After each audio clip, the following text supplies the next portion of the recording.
ہدایت از قلم عین الف۔ بڑے سے حویلی نما گھر میں وہ ہال کے بیچوں بیچ کسی مجرم کی طرح کھڑی تھی، مگر اس کے چہرے پر نہ کوئی خوف تھا نہ ہچکچاہٹ۔ اس نے نظر اٹھا کر سب کو دیکھا تھا۔ مردوں اور عورتوں سے بھرا پڑا ایک خاندان تھا۔ سب اسے ایسے دیکھ رہے تھے جیسے یا تو کوئی بڑی مجرم ہو یا کوئی سیلیبریٹی۔ ہر ایک نظر میں اس کے لیے حقارت تھی۔ شاہینہ ایک لڑکے کے ساتھ، شاید اس کا شوہر تھا، کھڑی بے بسی سے اس کے لیے آنسو بہا رہی تھی۔ اس کے ساتھ 2-3 لوگ اور بھی تھے، ان کی بھی ویسی ہی کیفیت تھی۔ لڑکی تو خوبصورت ہے، مگر بیٹا ایسی لڑکیاں باغی ہوتی ہیں، مرد سے دب کے نہیں رہتی بلکہ ان کے سروں پر ناچتی ہیں۔ ایک آدمی نے اس کے بے خوف چہرے کو دیکھ کر کہا، نگاہیں اس کی بھی ہر حیا سے پاک تھیں۔ یہی ادا تو پاگل کرتی ہے ابا اس کی۔ دیکھا نہیں شاہینہ کو بچانے کے لیے ان سالوں کی کیسی دھلائی کروائی؟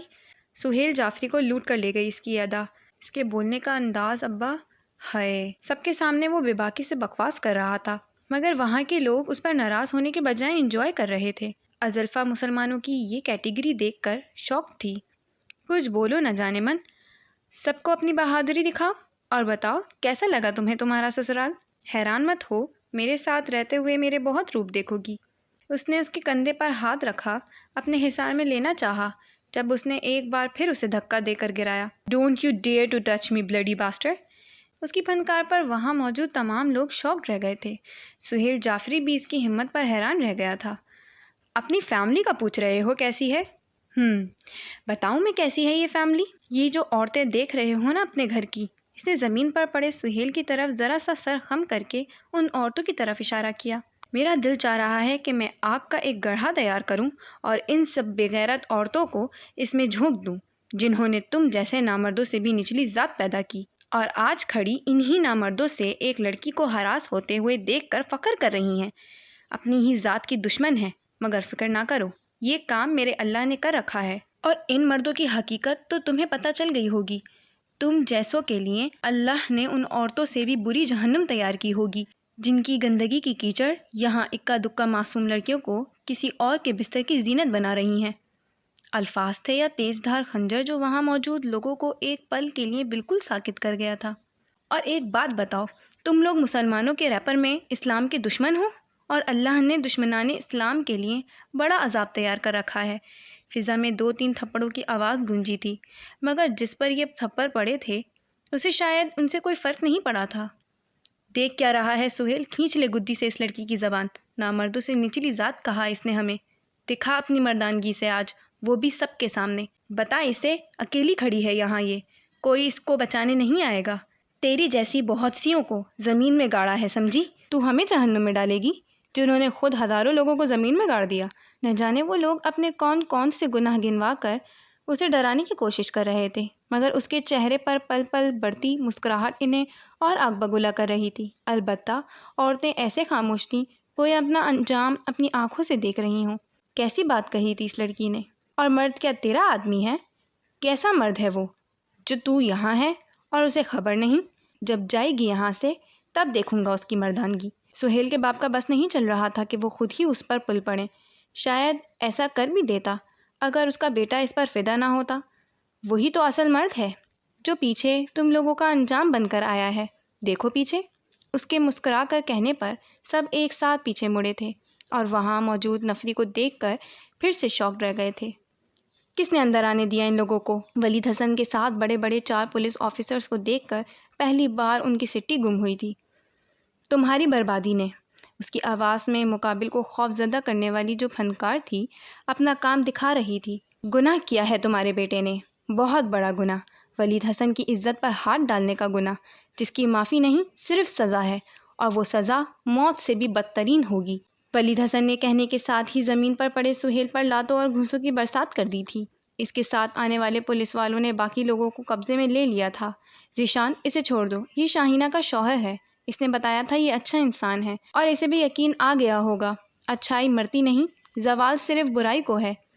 ازلفا نے ذیشان کو روکا جو شاہینہ کے ساتھ کھڑے لڑکے کی طرف بڑھ رہا تھا۔ اس کے کہنے پر رکا۔ میں معافی کیسے مانگوں؟ اپنی عورتوں کو پردے میں رکھنے والوں کی اصل حقیقت یہ تھی۔ میں اور علی ہمیشہ کے لیے یہ گھر اور اس گھر کے لوگوں سے سارے تعلقات ختم کر رہے ہیں۔ ہم نہیں چاہتے ان کے گناہوں کی نحوست ہمارے مستقبل پر پڑے۔ شاہینہ کا سر شرمندگی سے جھکا ہوا تھا۔ آپ کی بہادری کو سلام سسٹر، آپ نے اس دن شاہینہ کے ساتھ نیکی کر کے نہ صرف مجھ پر احسان کیا ہے بلکہ ہمارا مستقبل بھی سنوار دیا ہے، اور آپ کے شوہر کو دیکھ کر میں نے ایک اور نیا سبق سیکھا ہے، غیرت مندی کا۔ آج جانا میں نے کہ غیرت مندی اصل میں کیا ہے۔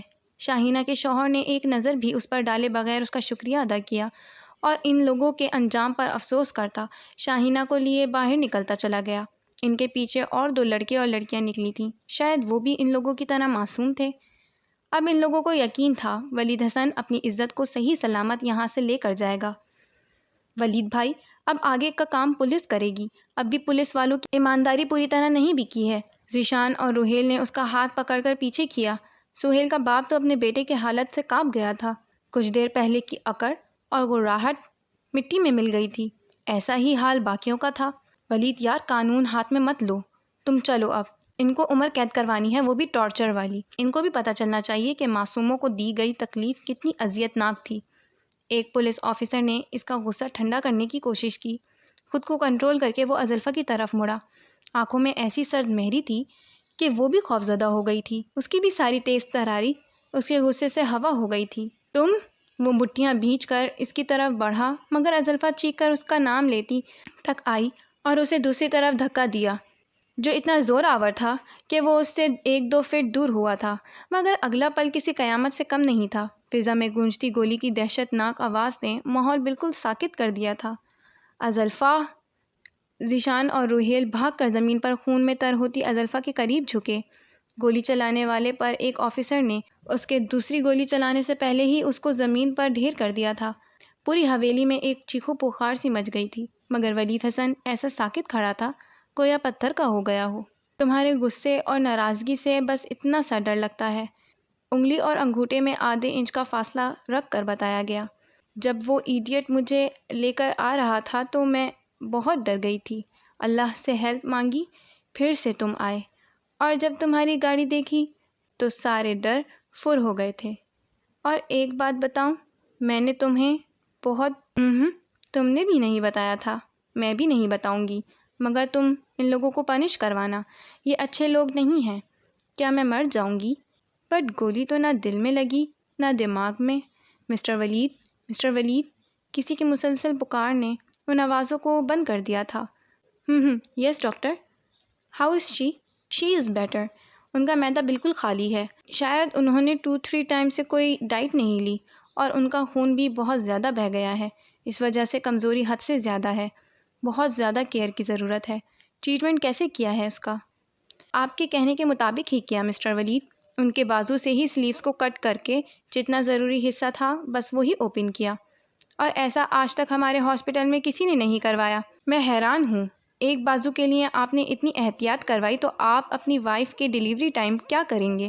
مجھے ڈر ہے کہیں آپ ہی وارڈ میں نہ رہیں ان کے ساتھ۔ ڈاکٹر نے اس پوزیسو ہیرو کی طرف دیکھا جس نے اپنی وائف کا علاج کسی میل سے نہیں کرنے دیا، اور اس کے جسم کے غیر ضروری حصے کو کھولنے سے اتنی سختی سے منع کیا کہ ڈاکٹر بھی ڈر گئی۔ Thanks for this advice. Doctor کی بات پر دل میں ہلچل ہوئی، مگر چہرہ سپاٹ ہی رہا۔ ویسے کیا ایسے کرنے سے کوئی لاس ہوا؟ نو مسٹر ولید، اور اس طرح ٹریٹمنٹ میں بھی کوئی پرابلم نہیں ہوئی۔ تو پھر آپ لوگوں کو ایسا ہی کرنا چاہیے۔ کیا آپ کو نہیں معلوم فیمیلز کی رسپیکٹ کیا ہے؟ ان کی باڈی کو کتنا زیادہ کورڈ ہونا چاہیے۔ We will try our best mister Walid, and thank you so much to give a best guide line for treatment according to Islam. It's my duty. Discharge کب تک کیا جا سکتا ہے؟ May be tomorrow. آپ یہ میڈیسن لے کر آئیں۔ اور کیا آپ بھی انجرڈ ہیں؟ ڈاکٹر نے اس کے خون آلودہ کپڑے کو دیکھ کر کہا۔ نو، میں میڈیسن لے کر آتا ہوں۔ اسی حال میں وہ ہاسپٹل کے باہر آیا۔ کتنے لوگوں نے اسے حیران ہو کر دیکھا تھا، مگر اسے کب لوگوں کی پرواہ تھی؟ اس کا دل تو بس ہاسپٹل کے بیڈ پر پڑی دنیا سے بیگانہ ازلفا ولید حسن کی پرواہ کر رہا تھا، اور ساتھ ہی اسے ناراض بھی تھا، اور یہ ناراضگی ڈاکٹر کی بات سن کر مزید بڑھ گئی تھی، جو ازلفا ولید سے کڑا حساب لینے والی تھی۔ دادا جان، کیا ہوا ہے؟ آپ اتنے پریشان کیوں ہیں؟ ان کے خوفزدہ چہرے کو دیکھ کر موہے سے رہا نہیں گیا۔ میری بچی کو گولی لگی ہے، وہ ہاسپٹل میں ہے، اب تک ہوش نہیں آیا۔ سب کے سروں پر جیسے کوئی بم پھٹا تھا۔ یہ آپ کیا کہہ رہے ہیں ابا جی؟ ازلفا کو گولی؟ کیوں؟ کیسے اور کہاں ہے وہ؟ حسن صاحب نے خود کو مضبوط بنا کر سوال کیا۔ گولی کا سن کر ان لوگوں کو سکتہ ہی ہو گیا تھا۔ ابو ہم لوگ بھی چلیں گے، زینب، زرین اور شرمین نے جانے کی ضد کی۔ تم لوگ یہیں دعا کرو بیٹے، ہم جا کر آتے ہیں، ساتھ لائیں گے اسے، ڈونٹ وری۔ آسیہ سنبھالو خود کو اور ان بچوں کو بھی۔ انہیں ہدایت دیتے وہ چاروں ہاسپٹل کے لیے نکل گئے۔ بھابھی دعا کریں کچھ نہیں ہوگا اسے۔ سلمیٰ ابھی تک سکون سے نہیں رہی، وہ کتنی مصیبتیں اس بچی پر آ رہی ہیں۔ میرا دل بیٹھ رہا ہے، اللہ اسے سکون سے جینا نصیب کرے، اللہ بہتر کرے گا۔ سب نماز پڑھ کر دعا کرتے ہیں۔ انہوں نے ہمت کر کے سب کو نماز کے لیے اٹھایا۔ ڈاکٹر کیا کہہ رہے ہیں بیٹا؟ کہاں لگی ہے گولی؟ حسن اور حسین صاحب روہیل اور ذیشان کے پاس آ کر کھڑے ہوئے۔ زیادہ خطرے کی بات نہیں ہے ماموں، اللہ کا شکر ہے گولی کسی جان لیوا جگہ پر نہیں لگی، بازو پر لگی ہے۔ مگر ان کو خوف محسوس ہوا۔ بازو کے کنارے سے پوری گولی آر پار ہوئی ہے۔ اللہ نے زندگی دی ہے، یہ زخم بھی اللہ ہی ٹھیک کرے گا، پریشان مت ہو تم لوگ۔ ان دونوں کو تسلی دے کر بینچ پر بٹھایا اور ساتھ لایا ہوا جوس دونوں کو دیا۔ ولید کہاں ہیں؟ قریبی مسجد گئے ہیں نماز پڑھنے۔ حیدر صاحب خاموشی سے سن کر خود بھی مسجد کی طرف بڑھ گئے۔ ہوش میں آنے کے بعد تم اسے دیکھنے اندر نہیں گئے، پوچھ سکتا ہوں کیوں؟ جبکہ سب کی موجودگی کے باوجود وہ بس تمہاری منتظر رہی ہے۔ ان کے بتانے پر دل درد سے بھر گیا تھا، مگر ابھی وہ خود کو کمپوز نہیں کر پا رہا تھا۔ اگر نہ پوچھے تو احسان ہوگا پلیز۔ اس کی بے بسی کو دیکھتے ہوئے وہ ان دونوں کا آپسی معاملہ سمجھ کر خاموش ہو گئے، مگر وہ سکون میں نہیں تھے، معاملہ زیادہ گمبھیر لگا تھا۔ پھر بھی دیکھ لو ایک نظر، منتظر ہے وہ تمہاری۔ ان کے کہنے پر وہ ICU کے پاس آ کر کھڑا ہوا۔ ڈاکٹر نے اس کے واپس غنودگی میں جانے کا بتایا تو وہ اندر آیا۔ کتنی دیر تک خاموشی سے کھڑا وہ اسے دیکھتا رہا، ہر دم حشاش بشاش رہنے والے چہرے پر کس طرح ایک دن میں ہی زردی گھل گئی تھی۔ تھپڑوں کی وجہ سے چہرہ زخمی ہو رہا تھا، شاید مارنے والے کے ہاتھ میں کوئی چیز تھی جو اس کا چہرہ زخمی کر گئی تھی۔ ہونٹوں پر بھی کٹ لگا ہوا تھا۔ اس کی حالت دیکھ کر اس کا دل خون کے آنسو رو رہا تھا، مگر جتنا تکلیف میں تھا اتنا ہی وہ اس سے ناراض تھا۔ سارے کپڑے خون آلودہ تھے، لیکن ابھی اسے موو نہیں کیا جا سکتا تھا۔ 3 مرتبہ وہ اسے دیکھنے آ چکا تھا، مگر اس کی بے ہوشی میں۔ اس بار تمہیں اپنی زندگی خطرے میں ڈالنے اور اس معاملے کو نہ بتانے پر آسانی سے معافی نہیں ملے گی ازلفا ولید حسن۔ اس کے کان میں سرگوشی کی، گویا اسے سنایا ہو، پھر جھک کر اس کی پیشانی پر کتنی دیر تک وہ سر رکھے رہا تھا۔ کئی آنسو نکل کر ازلفا کے چہرے پر گرے تھے، مگر اسے کہاں خبر تھی۔ وہ انجیکشن کے زیر اثر ہوش سے بیگانہ وجود کو باہوں میں لیے آ رہا تھا۔ تمام لوگ اسی کے انتظار میں تھے۔ یہ اب ٹھیک ہے نا ولید؟ آسیہ حسن کی آواز کپ کپا گئی تھی۔ خون میں تر کپڑوں کو دیکھ کر انہیں چکر آ گیا تھا۔ ولید یہ؟ بڑی ماں ریلیکس، الحمدللہ ٹھیک ہے بھابھی، اب حادثے کے اثرات تو ہوں گے نا، تو بس وہی، اللہ کا شکر ہے کوئی فزیکلی لاس نہیں ہوا۔ ولید کی خاموشی پر موہت نے جواب دیا۔ وہ اسے لے کر سیدھا روم میں آیا۔ گھر کے تمام لوگ بھی اس کے پیچھے آئے تھے۔ بیٹا اس کے کپڑے؟ آپ لوگ نیچے چلے، میں فریش ہو کر آتا ہوں۔ کسی نے ڈنر نہیں کیا ہوگا، مجھے بھی بھوک لگی ہے، کھانا لگوائیں؟ اس کی بات پر سب ایک ایک کر کے روم سے باہر چلے گئے، شاید اس کی بات سمجھ گئے تھے۔ سب کے جانے کے بعد اس نے ڈور لاک کیا اور کبرڈ سے اس کے کپڑے نکال کر بیڈ پر آیا۔ تمام نرمی و احتیاط سے اپنا کام کر کے اسے اچھے سے لٹایا اور پھر خود فریش ہو کر نیچے آیا، جہاں سب ڈنر ٹیبل پر اس کے منتظر تھے۔ سب ساکت بیٹھے اسے سن رہے تھے۔ کسی کو یقین نہیں آ رہا تھا کہ ازلفا اتنی بڑی قیامت سے گزر گئی۔ یا اللہ، میری بچی نے اتنا کچھ سہ لیا۔ آپ کی بچی بھی کم نہیں ہے، اس نے بھی اپنے لفظوں سے ان لوگوں کی کم عزت افزائی نہیں کی۔ اپنی ناراضگی کو چھپائے وہ اسی کو سپورٹ کر رہا تھا۔ حیدر صاحب خوشی سے اس کے چہرے کے اتار چڑھاؤ دیکھ رہے تھے، جو وہاں ہوتے ہوئے بھی وہاں موجود نہیں تھے۔ بیٹا ان لوگوں کا کیا ہوا؟ سب کو اریسٹ کر لیا گیا ہے چچا جان، بہت زیادہ الزام ہے تو عمر قید یا پھانسی ہی ہوگی۔ اور عورتیں، ان کے لیے سزا کا انتخاب اللہ پر چھوڑ دیا، اور ویسے بھی انہیں ویسا بنایا گیا تھا، اپنے مردوں کی پیر کی جوتی تھی، اس لیے غلط راستے پر نکل پڑی۔ اب جو اللہ کرے، اللہ خیر کا معاملہ کرے۔ ہماری بھابھی تو ہیروئن نکلی، میں تو سب کو بتاؤں گی۔ شرمین کی پرجوش آواز سب کے چہروں پر مسکراہٹ لے آئی۔ تم سے تو بس باتیں بنوا لو۔ آذر کے ٹوکنے پر شرمین نے منہ بنایا۔ کچھ دیر پہلے تک جو لوگ صدمے کی کیفیت میں تھے اب پرسکون ہو گئے تھے۔ رات کا نہ جانے کون سا پہر تھا جب اسے کرانے کی آواز آئی۔ آنکھیں کھول کر اندھیرے میں دیکھا تو کچھ دیر اس نے سمجھنے کی کوشش کی، پھر جھٹکے سے لائٹ آن کر کے ازلفا کو دیکھا جو اپنا ہاتھ پکڑے سر ادھر ادھر پٹک رہی تھی۔ ازلفا، وہ اٹھ کر اس کے قریب ہوا۔ اور اس کا چہرہ دیکھا جو تکلیف کی وجہ سے آنسوؤں میں بھیگا ہوا تھا۔ پہلے اس نے اس کا زخمی ہاتھ احتیاط سے رکھا، پھر سر کو پکڑ کر اسے سہلایا۔ اس کے ایسا کرنے پر ازلفا نے دھیرے دھیرے آنکھیں کھول کر اسے دیکھا۔ پین ہو رہا ہے؟ اس کے پوچھنے پر ازلفا نے ہاں میں سر ہلایا۔ کچھ آنسو نکل کر اس کی کنپٹی میں جذب ہوئے تھے۔ ریلیکس، تم نے رات کی میڈیسن نہیں لی اس لیے ہو رہا ہے، ابھی ٹھیک ہو جائے گا، بٹ پہلے تمہیں کھانا کھانا پڑے گا۔ اوکے، میں لے کر آتا ہوں۔ ہیڈیک بھی ہو رہا ہے؟ اس نے پھر سر پٹکا، بے چینی بھی شاید زیادہ ہو رہی تھی۔ ویٹ، ابھی ٹھیک ہو جائے گا۔ اس نے اس کے سر پر دم کیا، میں آتا ہوں 5 منٹ میں۔ اوکے۔ ازلفا نے نم آنکھوں سے اس کی بھاگ دوڑ دیکھی، مگر اس کی ناراضگی کو وہ سمجھ نہیں پا رہی تھی۔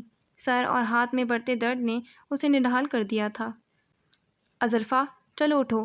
10 منٹ بعد وہ روم میں آیا، ہاتھ میں پکڑی ٹرے سائڈ میں رکھی، جس میں 1 گلاس ملک جس میں نہ جانے اس نے کیا ملایا ہوا تھا، اور 3 ہاف بوائلڈ ایگ۔ یہ کیا کر رہے ہو؟ ولید کو ایک پانی کا باؤل لاتے دیکھ کر پوچھا۔